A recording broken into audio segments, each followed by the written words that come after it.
What's up, everyone? Blood Rampage here, bringing you Strategic Mind Fight for Freedom. This game is an indie strategy turn-based game brought to us by Collaborator.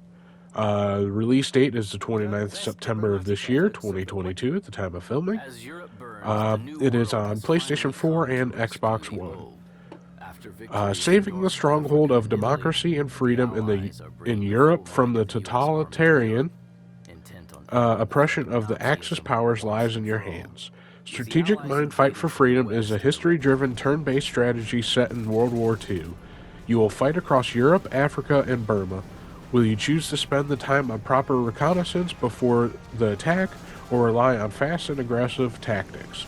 Will you use nighttime or rain to your advantage, sneaking up on enemy positions, or just complain that the weather was unfavorable? Will you help the locals or leave them to their fate? Witness World War II from two different perspectives. The British one features fully historical battles where you lead the British Army as Sir Harold Alexander, take charge of the Dunkirk evacuation, fight the Japanese in Burma and Italians in Africa, turn the tide of war against Germany at Alamein, bring the North African War to its end, and lead the victorious landing in Italy in 1943.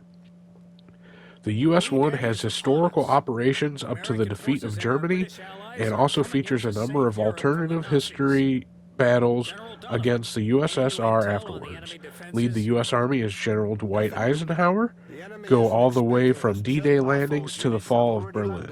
Ensure the success of Operation Market Garden. Repel the last German offensive at the Ardennes.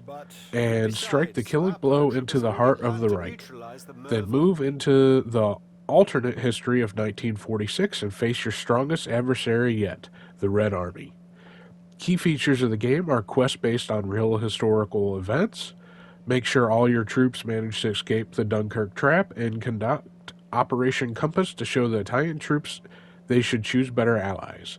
Possible alternate history flow. What would have happened if the Allies followed the ideas of Operation Unthinkable and went to war against the USSR in 1946?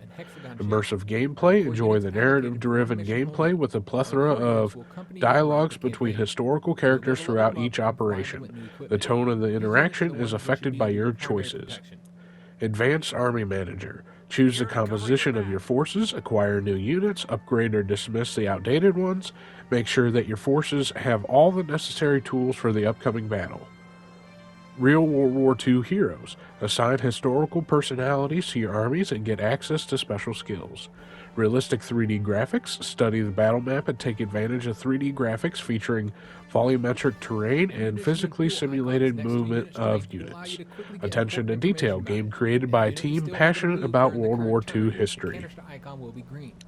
This game is kind of tough to figure out how to play because there's not a great tutorial. I didn't pay attention if there was a practice mode, so that's my fault, but I don't think there was. But it's a little tough to figure out to start off with, but I think it's pretty interesting from what I played so far. This game is actually on the PlayStation Store right now for $30, which, from what it seems like, it's probably one of the bigger games that I've actually had to do a review on, so I'm glad that I was able to do that. Trophy-wise, there's quite a few trophies in this game. It's not a normal silver and gold trophy giveaway. What you're looking at trophy-wise is complete all secondary objectives in Sarafens, Norwegian Campaign, Battle of Dunkirk, Operation Compass, Burma Campaign, Second Battle of Alamein, Operation Torch, Tunisian Campaign, Invasion of Italy, Advance into Northern Italy. You gotta earn a bunch of promotion points.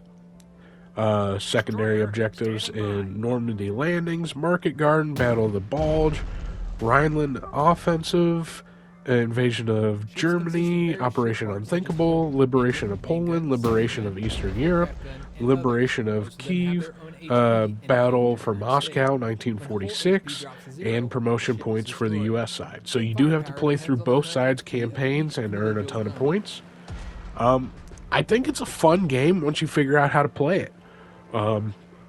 at least according to PSN profiles, there's not a lot of people that have this game right now.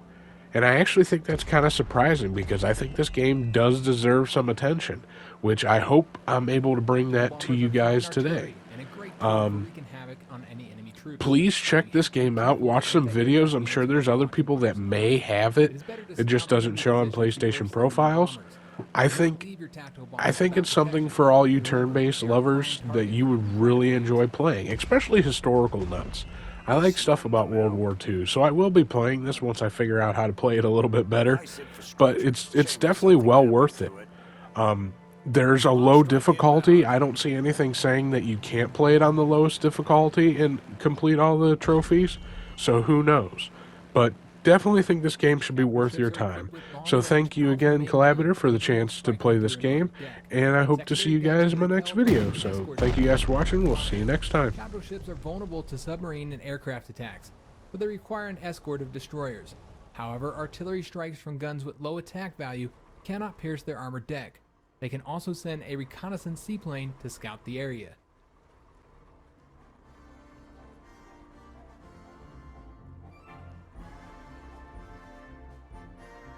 Red-blooded Americans with guns.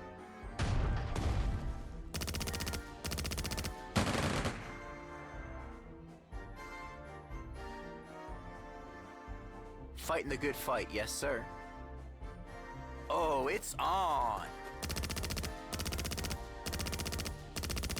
Damage is indicated with the numbers above the troops in the shallows are very vulnerable. It is best to leave the beach area as soon as possible, especially if there are enemy troops nearby.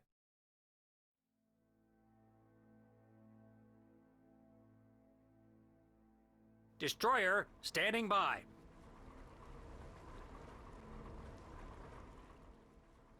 A destroyer is an escort ship equipped with medium caliber naval guns, anti-aircraft guns, torpedoes, and anti-submarine depth charges. It is inferior to capital ships in terms of combat potential. However, it is able to detect enemy submarines with sonar and destroy them with depth charges. A destroyer also provides fire support versus air attacks.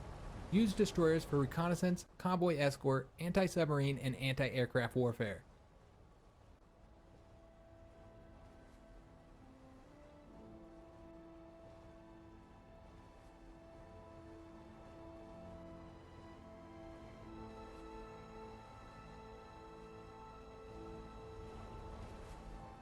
All-American infantry.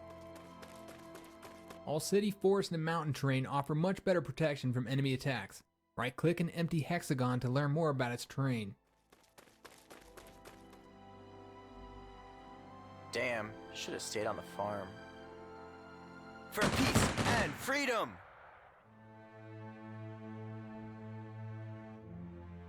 Who are we fighting today, Sarge?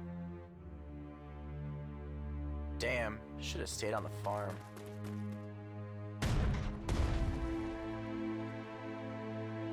Maximum firepower. Adjusting sights. Great job.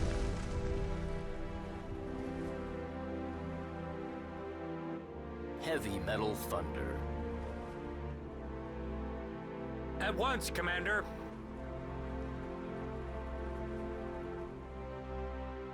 Here to cover your back.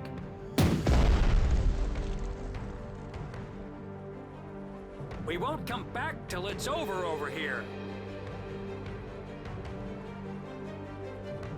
This is a long-range bomber.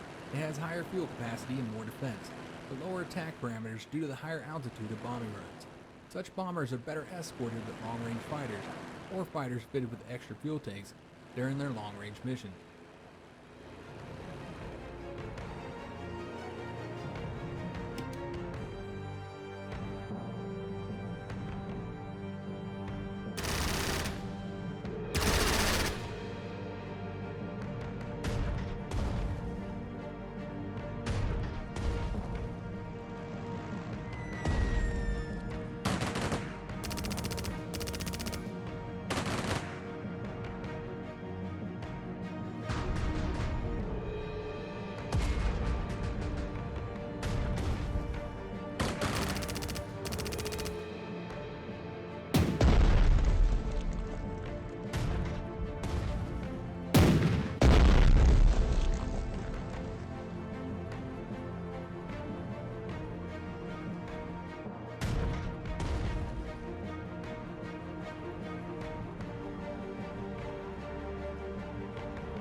got reinforcements approaching the coast.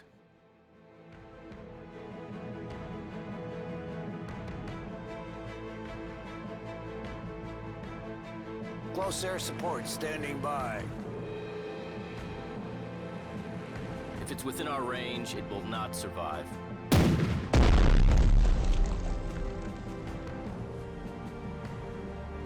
Here to cover your back. Collective fire! Unrestricted anti-submarine warfare. Moving to coordinates.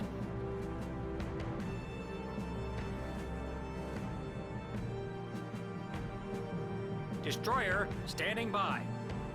At once, Commander.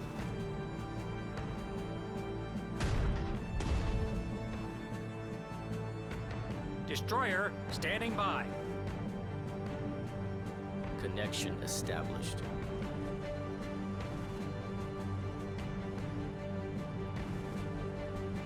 Runners, do your jobs. American destroyer reporting. Relocating.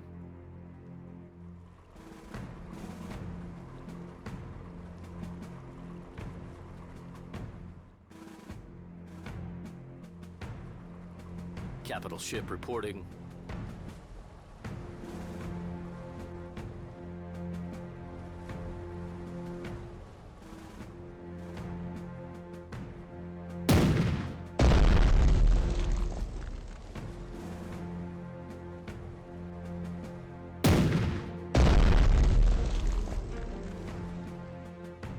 Man all battle stations.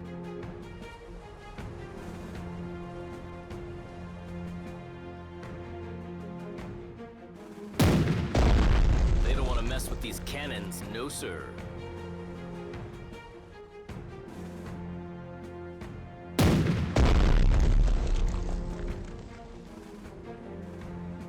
We'll do what we do best.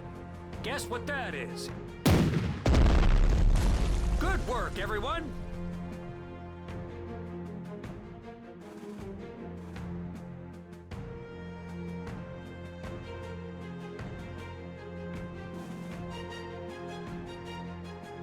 Understood, sir.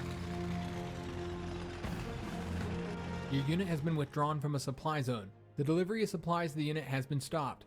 The supply zone is marked with a white box symbol in the upper corner of each hexagon while the unit is selected. Close air support standing by. Am I accurate? I'm a goddamn surgeon.